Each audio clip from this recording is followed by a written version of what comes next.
여러분, 아이가 태어나서 자라는 과정을 한번 떠올려 보십시오.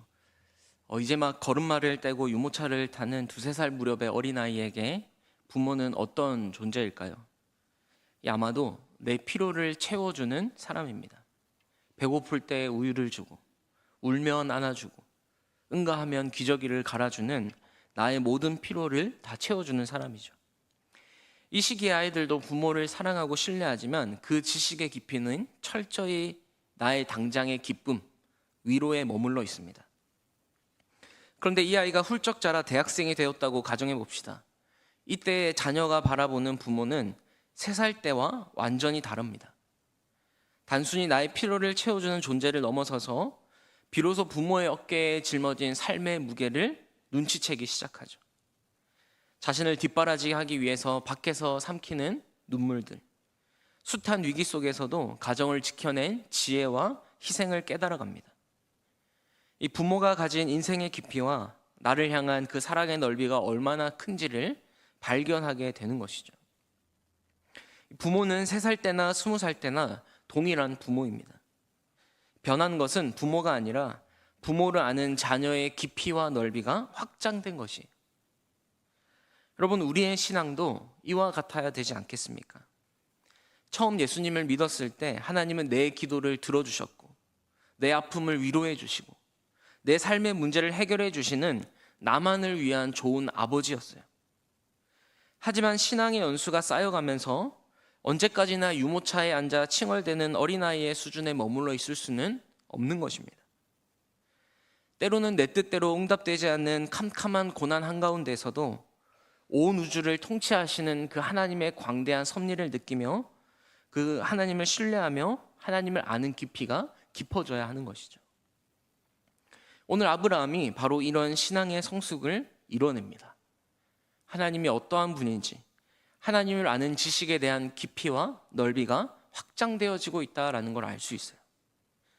오늘 말씀은 아브라함과 아비멜렉이 언약을 맺는 장면인데요. 아비멜렉이 군대 장관을 거느리고 아브라함을 찾아옵니다. 그가 아브라함에게 건네는 첫 마디가 참 의미심장해요. 우리 22절 말씀을 한번 같이 보실까요? 그때 아비멜렉과 그 군대 장관 비골이 아브라함에게 말하여 이르되 네가 무엇을 일을 하든지 하나님이 너와 함께 계시도다. 이 그랄 왕이었던 이방 왕 아비멜렉이 아브라함에게 네가 무슨 일을 하든지 하나님이 너와 함께 계시도다. 이건 그냥 입에 발린 인사말이 아닙니다. 창세기 20장에 보면 아브라함이 아비멜렉 왕이 다스리는 지역에 정착하게 되는데요. 거기서 아내 사라를 누이라고 속이죠. 그래서 아비멜렉은 사람을 보내서 사라를 데려옵니다. 그러자 하나님이 꿈에 나타나셔서 네가 취한 이 여인은 남편이 있는 여자다.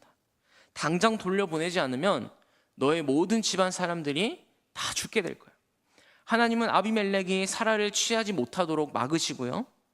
또 아브라함이 너를 위해 기도해야지만 살 수 있어. 아브라함이 내 선지자야 라고 하시면서 아브라함을 지켜 세워주십니다. 그리고 실제로 아브라함이 기도하니까 하나님께서 아비멜렉의 아내와 여종들을 고쳐주셔서 출산하게 하시죠. 이것이 아비멜렉이 경험한 아브라함의 첫 모습입니다. 실수해도 하나님이 포기하지 않는 사람, 실수와 연약함 투성이지만 그러한 그의 기도까지 하나님이 들어주는 사람, 하나님이 친히 책임지시는 사람. 그래서 아비멜렉은 아브라함과 함께 하시는 그 하나님이 두려워서 지금 군대 장관까지 거느리고 찾아와서 하는 말이 뭡니까? 네가 무슨 일을 하든지 하나님이 너와 함께 계시도다. 하나님의 살아계심, 너의 삶에 하나님의 살아계심이 보인다라는 거예요. 여러분, 이런 의미에서 보면 세상 사람들이 우리 성도의 모습을 보면서 하나님을 느끼고 보게 되는 순간은 우리가 잘 나가고 형통할 때가 아닙니다. 예수 믿는 사람들이 사업이 잘 되고 자녀가 좋은 대학 갔다고 이 세상 사람들이 우리를 보고 하나님을 느끼겠습니까? 더 열받죠. 우리가 세상에서 남부러울 것 없이 잘 살면 세상 사람들이 그런 우리의 모습을 보고 하나님을 느끼고 보게 될까요? 더 배 아픕니다. 거기서 하나님을 보는 사람은 아무도 없습니다. 세상이 성도를 통하여 하나님을 보는 순간이 따로 있는 거예요. 무너져야 될 자리에서 무너지지 않습니다. 그리고 어제와 같은 오늘을 태연히 살아갑니다. 바로 그 순간에 그들이 우리 안에서 하나님을 감각하게 되어지는 거예요. 그 안에서 세상은 묘한 무언가를 느끼기 시작합니다. 여러분, 사실 우리의 삶은 늘 어렵고 힘들지 않습니까? 뭐 잘 나가고 형통한 사람, 성공한 사람 별로 없습니다. 그런 사람은 상위 1%예요. 자녀를 위해 기도하며 그렇게 양육하고 키우는데도 우리의 뜻대로 잘 안 됩니다. 예수 믿는 가정인데도 남편과 아내 사이에 왜 그렇게 많은 갈등이 있는지 모르겠어요. 우리의 건강도 이전과 같지 않죠. 여러분, 그러한 현실 속에서 답이 없는 삶을 살아야 하는 것이 저와 여러분의 생생한 현실입니다. 그런데 바로 그 현실이 우리 속에 하나님께서 살아계심을 이 세상에 증명할 가장 적합한 순간임을 여러분 잊지 마시기 바랍니다. 이 아비멜렉이 찾아온 것은 아브라함이 잘 나갈 때가 아닙니다. 한치 앞을 알 수 없는 상황 속에서 늘 떠돌아다니는 것 같은데 도저히 설명되지 않는 삶이 아브라함에게 연출되어지는 거예요. 사랑하는 우리 대길교회 성도님들, 잘 나가고 잘 살아서 하나님께 영광을 돌린다는 말에 속지 마십시오. 그건 그냥 그 사람의 자랑일 뿐입니다. 하나님이 나를 얼마나 잘되게 해주셨는지를 자랑하는 것이지 거기서 세상이 우리를 통해서 하나님을 목격하지는 않아요. 세상이 하나님을 보는 순간은 잃어버리는 자리, 실패하는 자리, 때로는 구질구질해 보이는 이 삶이 이어지는 인생을 살면서도 어제와 같은 오늘을 살아냅니다. 이것을 세상이 설명하지 못하는 거죠. 여러분, 우리가 형통하고 계획한 대로 일이 다 잘 돼야 하나님의 살아계심을 보여주는 것이 결코 아닙니다. 답이 없는 그 인생 속에서도 예수님을 붙잡고 태연히 오늘 이 하루를 믿음으로 살아갈 때 세상은 우리 안에 일하시는 하나님을 보게 될 줄 믿습니다. 여러분, 우리가 이러한 삶을 하나님 앞에 살아낼 수 있기를 주님의 이름으로 축복합니다. 이어지는 아비멜렉의 말을 계속 한번 보시면요, 23절에 이렇게 이야기합니다. 그런즉 너는 나와 내 아들과 내 손자에게 거짓되이 행하지 아니하기를 이제 여기서 하나님을 가리켜 내게 맹세하라. 내가 내게 후대한 대로 너도 나와 내가 머무는 이 땅에 행할 것이니라. 여기 보면 내가 내게 후대한 대로라는 표현이 나오는데요, 히브리어로 보니까 헤세드가 쓰였습니다. 이 아비멜렉은 지금 자신이 먼저 아브라함에게 베푼 헤세드를 근거로 아브라함에게도 지금 같은 헤세드를 요청하고 있는 거죠. 이 아브라함이 사라를 누이로 속였을 때 아비멜렉은 그를 고소하거나 추방하지 않았습니다. 오히려 아브라함에게 땅을 주고요, 양과 소와 종들을 주고 심지어 은 1000개까지 보상이나 줬어요. 그것을 기억하고 너도 나에게 헤세드를 베풀어라. 거짓되이 행하지 않기를 나에게 맹세해라. 여러분, 이건 지금 강자가 약자에게 요구하는 것이 아닙니다. 사실 아비멜렉은 그랄 지역의 왕이죠, 왕. 근데 한낱 나그네에 불과했던 아브라함에게 찾아와서 먼저 화해를 요청합니다. 굉장히 낮은 자세로 지금 아브라함에게 먼저 찾아온 거예요. 여러분, 그 지역을 다스리는 왕이 왜 한낱 나그네에 불과했던 아브라함에게 먼저 화해를 청하고 고개를 조아리며 나오는 것입니까? 바로 아브라함과 함께 하시는 하나님을 보았기 때문입니다. 아비멜렉은 사라를 취한 일로 죽을 뻔했고요, 집안 전체에 태가 다치는 저주를 받기도 했습니다. 그런데 아브라함이 믿는 하나님이 나타나셔서 아브라함이 너를 위해 기도해야 네가 살 수 있다. 즉, 아브라함을 저주하는 자를 하나님이 저주하시고 아브라함을 축복하는 자를 하나님이 축복하신다는 사실을 알았던 겁니다. 창세기 12장에 보면 하나님이 아브라함을 부르셨을 때 이런 약속을 주셨습니다. 12장 13절입니다. 너를 축복하는 자에게는 내가 복을 내리고 너를 저주하는 자에게는 내가 저주하리니 땅의 모든 족속이 너로 말미암아 복을 얻을 것이라 하신지라. 지금 이 약속이, 이 하나님의 약속이 아브라함의 삶 가운데 이루어진 겁니다. 아브라함은 늘 두려워해서 아내를 누이라 속이기라 바쁘고요, 믿음 있는 행동이라곤 사실 잘 보이지 않았어요. 그럼에도 하나님이 신실하게 이 약속을 이루어 가셔서 실제로 아브라함의 기도를 통해 아비멜렉의 집안이 되살아납니다. 아브라함이 대단해서 아비멜렉의 집안을 살린 것이 아니라 땅의 모든 족속이 너로 말미암아 복을 얻을 것이라고 말씀하신 그 하나님께서 진짜 아브라함을 복의 통로로 삼아 주신 거예요. 지금 아비멜렉은 그러한 아브라함의 삶을 붙잡고 있는 그 하나님의 일하심을 보고 화해를 청하고 있는 것입니다. 그래서 아브라함이 그래 알겠다, 다시는 내가 거짓되이 행하지 않겠다 라고 맹세합니다. 그런데 맹세하겠다는 말을 하자마자 아비멜렉의 종들이 자신의 우물을 빼앗아간 사건을 언급해요. 우리 창세기 21장 24절 25절 두 절 말씀을 같이 한번 읽어보겠습니다. 아브라함이 이르되 맹세하리라 하고 아비멜렉의 종들이 아브라함의 우물을 빼앗은 일에 관하여 아브라함이 아비멜렉을 책망하매. 이제까지 우물을 아비멜렉의 종들에게 빼앗겼는데도 아브라함은 한마디 말도 하지 못했습니다. 괜히 말했다가 쫓겨나면 어떡하나 싶어서 억울했지만 참았어요. 그런데 지금 이 순간 아브라함이 당당하게 문제를 제기하죠. 당신의 종들이 우리의 우물을 빼앗았는데 어떻게 이게 선대한다라고 할 수 있습니까? 이 문제를 우리 확실하게 매듭 지읍시다. 그래서 둘이 언약을 체결하는데요, 이 장면이 참 인상적이에요. 아브라함이 양과 소를 가져다가 아비멜렉에게 주고요, 거기에 더해서 암양 새끼 7을 따로 세웁니다. 그 모습이 27절에서 30절 말씀에 나옵니다. 같이 함께 읽어보겠습니다. 아브라함이 양과 소를 가져다가 아비멜렉에게 주고 두 사람이 서로 언약을 세우니라. 아브라함이 7 암양 새끼를 따로 놓으니 아비멜렉이 아브라함에게 이르되 이 7 암양 새끼를 따로 놓음이 어찌미냐. 아브라함이 이르되 너는 내 손에서 이 암양 새끼 7을 받아 내가 이 우물 판 증거를 삼으라 하고. 지금 이 아브라함이 본인이 우물을 팠다라는 것을 증거로 내세우기 위해서 7마리 암양 새끼를 내미는 거예요. 여러분, 여기서 중요한 것은 왜 7마리 암양 새끼냐라는 거예요. 여러분, 히브리어로 7이 뭐냐면 쉐바입니다. 쉐바. 그리고 맹세하다가 샤바예요. 샤바. 발음도 비슷하지만 두 단어의 철자가 같습니다. 히브리어는 오른쪽부터 읽지 않습니까? 저 괄호에 보면 제일 끝에가 히브리어인데 이 철자가 같아요. 여러분, 히브리어 문화에서 7과 맹세는 하나로 묶여있는 개념입니다. 고대 히브리인들에게 7은 맹세와 언약을 상징하는 숫자인 거예요. 그러니까 지금 아브라함이 아비멜렉에게 7마리의 양을 건넨 것 자체가 맹세의 행위다. 서로 우리 맹세하자. 그래서 아비멜렉이 그 암양 새끼 7마리를 받아들이는 순간 그것이 곧 언약 자체가 되어지는 겁니다.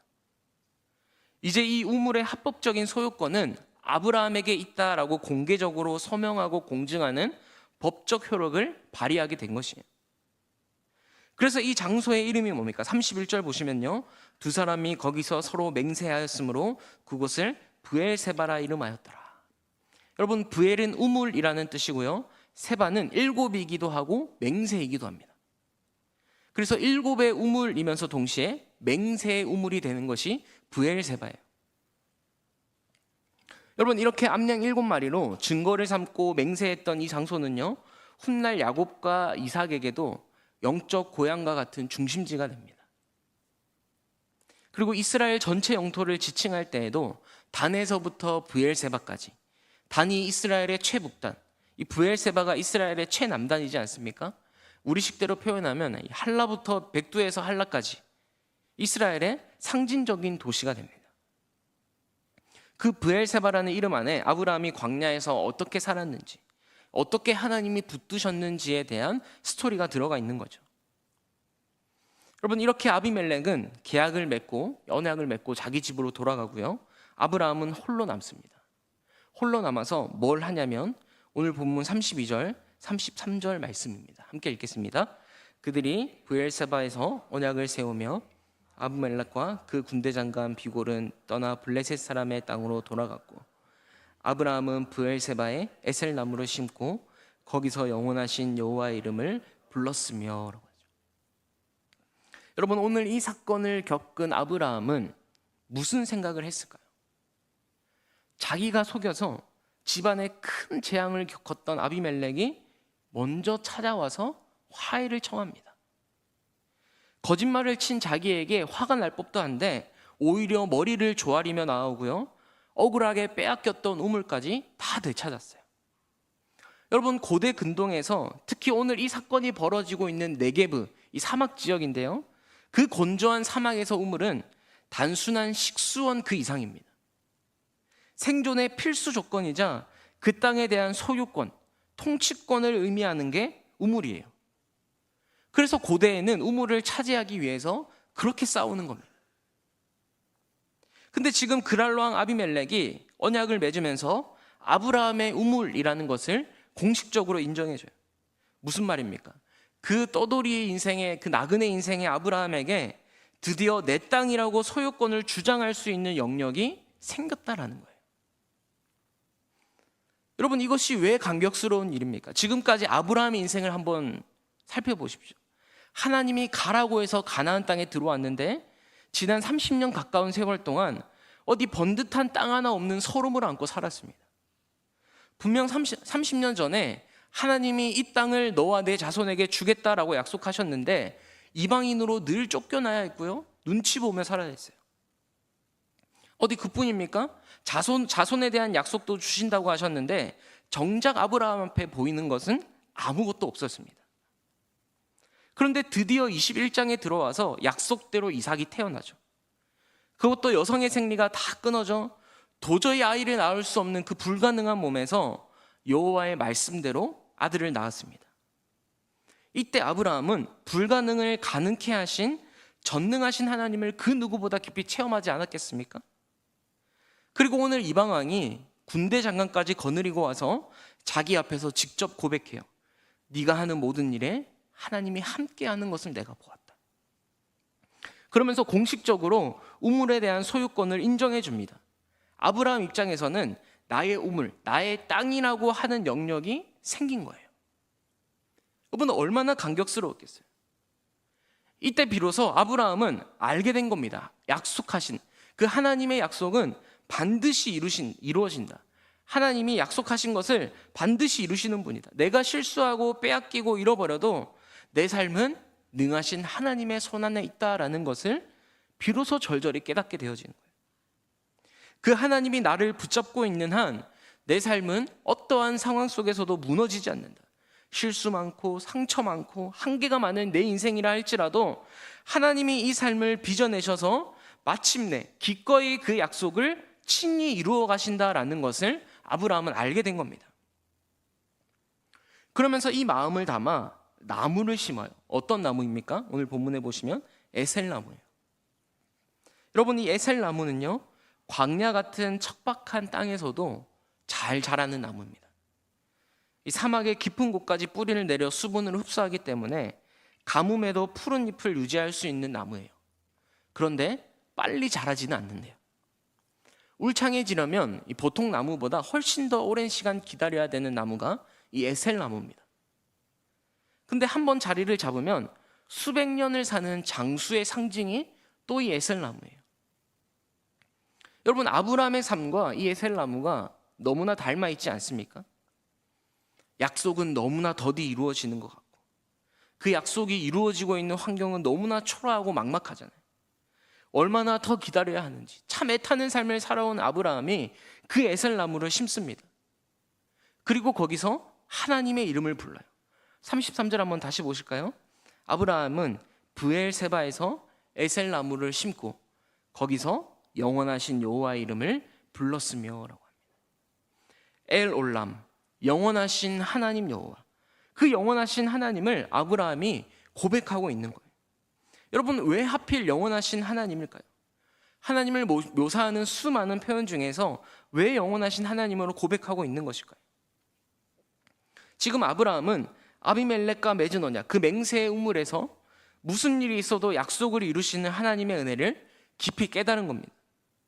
이 땅을 너와 네 자손에게 주겠다라고 약속하신 그 하나님의 약속이 반드시 이루어질 줄 믿습니다. 언제인지는 모르겠지만 반드시 하나님의 때에 하나님이 이루어 가실 줄 믿습니다. 여러분, 나그네였던 아브라함이 아비멜렉과의 언약 후에 이 에셀 나무를 심었다라는 것은요, 이 땅을 자신과 후손에게 주실 것이라는 그 하나님의 언약을 확신하고 있다라는 증거인 것입니다. 이곳을 영원한 기업으로 주실 하나님의 약속을 믿고 뿌리 내리겠습니다. 그 약속이 비록 이루어지는 것을 내가 살아서 보지는 못한다 할지라도 나의 후손의 때에 반드시 이루어질 줄 믿습니다. 이 믿음의 고백으로 아브라함은 에셀나무를 심으면서 영원하신 여호와를 부르고 있는 겁니다. 영원하신 여호와. 지금까지 하나님은 아브라함에게 수없이 말씀하셨어요. 너와 나와 영원한 언약을 맺자. 영원한 언약을 삼겠다. 이 땅을 영원한 기업으로 너 자손에게 주겠다. 그런데 아브라함은 그 영원한의 의미를 알지 못했습니다. 그런데 오늘 비로소 이 자리에서 그 영원한 하나님의 언약, 그 영원한 기업, 그 영원하신 여호와를 부르고 있는 거예요. 여러분, 에셀나무를 심는 사람은 그 혜택을 즉시 보지 못합니다. 왜냐? 나무가 자라기까지는 그래서 넉넉한 그늘이 만들어지기까지는 수십 년의 세월이 걸리거든요. 또 에셀나무는 늦게 자라잖아요. 그러니 지금 이 아브라함의 행동은요, 이 나무 그늘을 내가 다 누리지 못해도 괜찮다는 고백인 거예요. 나 때 이 약속이 이루어지지 않아도 괜찮다는 겁니다.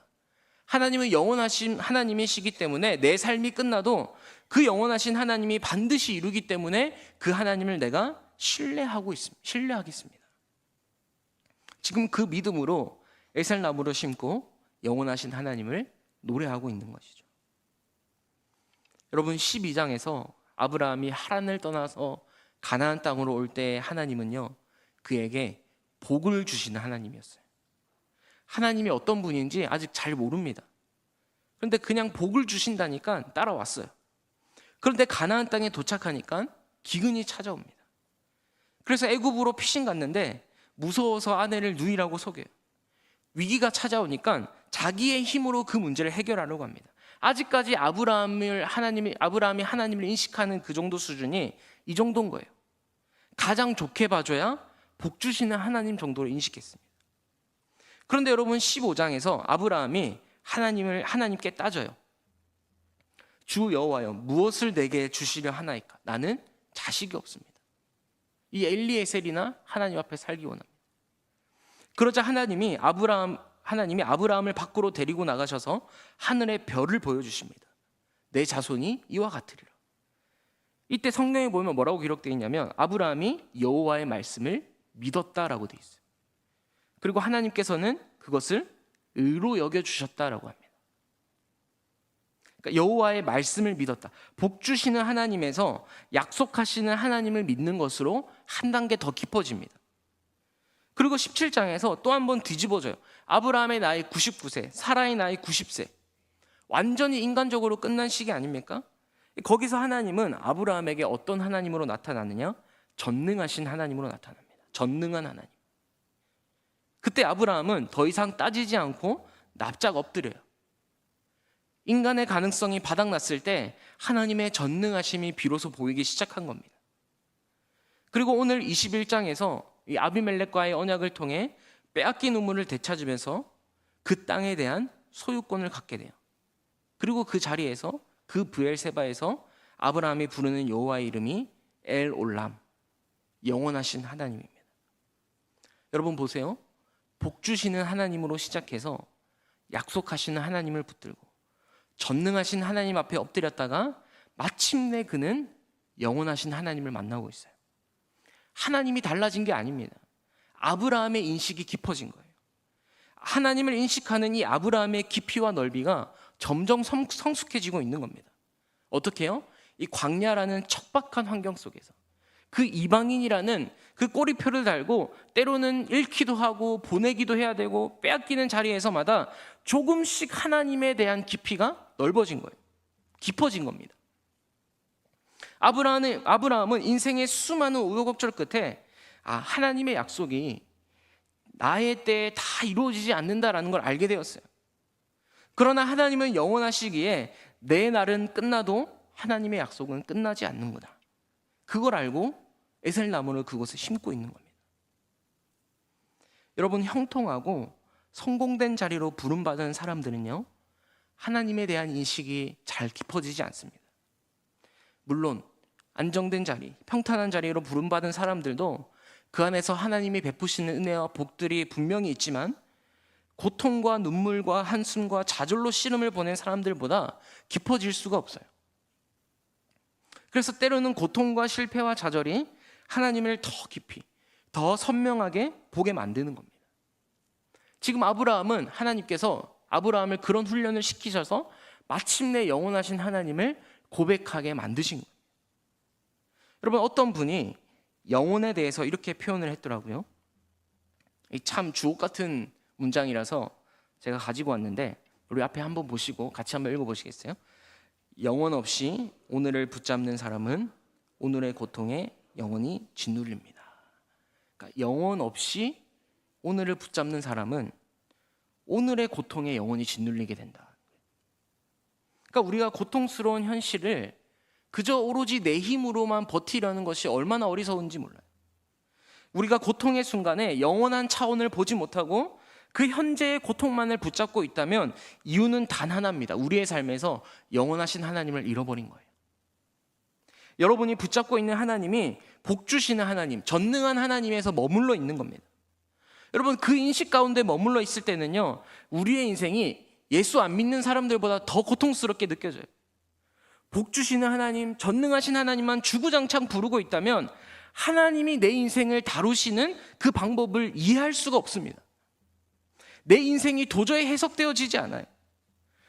왜 전능하신 하나님인데 내 인생이 이렇지? 내 인생이 왜 하는 것마다 다 잘 안 될까? 거기에 머물러 있는 겁니다. 사랑하는 우리의 성도님들, 우리가 하나님을 이해하는 그 깊이들이 커져서 복 주시는 하나님을 넘어, 전능하신 하나님을 넘어 영원하신 하나님을 만날 수 있기를 주님의 이름으로 축복합니다. 그래서 전도서에 보면 이런 말씀이 있어요.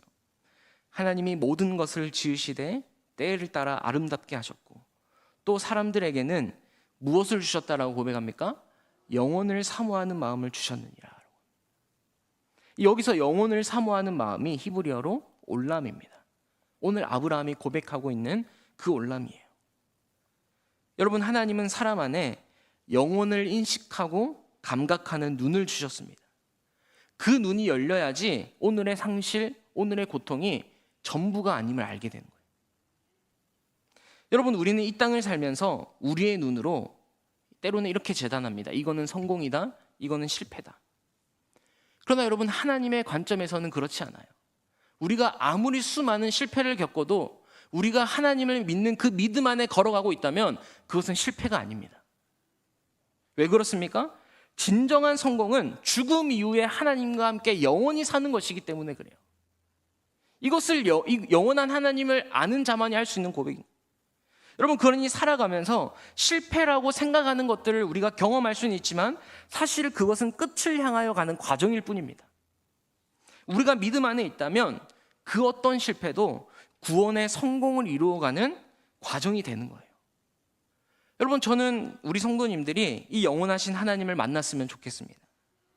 그러면 우리의 삶에 펼쳐지는 형통, 때로는 실패, 때로는 좌절, 다 거기서 거긴 거예요. 그리고 그게 전부가 아니라 영원하신 그 하나님의 말씀, 그 약속의 말씀을 붙잡아야 되겠구나. 그 모든 일련의 사건을 통해서 성공이든 실패든 상관없습니다. 그 일련의 사건을 통해서 우리가 알아야 될 건 뭐냐? 하나님의 말씀만이 영원하구나. 오직 그 하나님을 믿는 믿음만이 영원하구나. 오늘 아브라함은 에셀나무를 심으면서 그 눈으로 하나님을 섬기며 살기로 작정한 거예요. 이 나무가 다 자라기 전에 내가 죽어도 나는 괜찮다. 하나님의 약속은 하나님의 때에 이루어지는 것이고 그 엘 올람, 영원하신 하나님께서 내 인생을 붙잡고 있으니 사는 날 동안 그 주님만 노래하자. 그 주님을 믿는 그 믿음의 내 뿌리를 내리자. 여러분, 때로는 내 인생이 정말 이렇게 살다가 끝나는 건가? 정말 열심히 나름 최선을 다해 살아왔는데 이것밖에 안 되나 싶을 때가 있는 것 같아요. 특히 과거에 성공의 경험이 있었던 분들은 좀 이렇게 왕창 내려가게 되면요, 옛날에 좀 살았던 시절, 돈이 잘 벌렸거나 잘 나갔을 때의 삶을 계속 추억하면서 이런 고백을 많이 하세요. 언젠가는 하나님께서 그 자리로 회복시켜 주실 것을 믿습니다. 근데 여러분, 그건 순전히 나의 희망사항이지 하나님이 어떤 계획을 갖고 있는지 모릅니다. 그래서 더 필요한 고백이 뭐냐? 비록 실패했다 하더라도 이 삶을 주님 안에서 당당히 살아내겠습니다. 영원하신 하나님을 바라보며 그 영혼을 붙잡는 인생 되겠습니다. 옛날에 그 자리로 하나님이 회복시켜주지 않더라도 나는 오직 하나님만 노래하며 살아가겠습니다. 여러분, 이 사람이 엘 올람, 영원하신 하나님을 만난 사람이에요. 여러분, 초라한 것 같고 아무것도 아닌 것 같지만 하나님이 나를 붙잡고 계시기에, 그 영원하신 하나님이 나를 놓지 않으시기에 여러분, 오늘 이 밤 우리도 끝까지 그 주님을 붙잡겠습니다. 고백했으면 좋겠어요. 내 당대, 내가 살아있는 동안 영광을 보지 못해도 괜찮습니다. 나에게 하나님이 부여하신 이 자리, 이 역할을 신실하게 감당하다가 주님 부르실 때 기쁨으로 가겠습니다. 이것이 우리의 신앙 고백이 되길 주님의 이름으로 축복합니다. 삶이 고통스럽고 힘들 때, 탄식하며 눈물밖에 나오지 않을 때 우리도 오늘 이 아브라함처럼 그 삶의 자리에 에셀나무 한 그루를 심으면서 영원하신 하나님을 부를 수 있기를 간절히 소망합니다. 별거 아닌 것 같아 보여도 하나님께서 우리를 두신 그 자리에 충성하며 주께서 우리를 부르실 그날, 그래서 그 영원하신 하나님을 부르면서 하나님 품에 안기는 저와 여러분이 될 수 있기를 주님의 이름으로 축복합니다.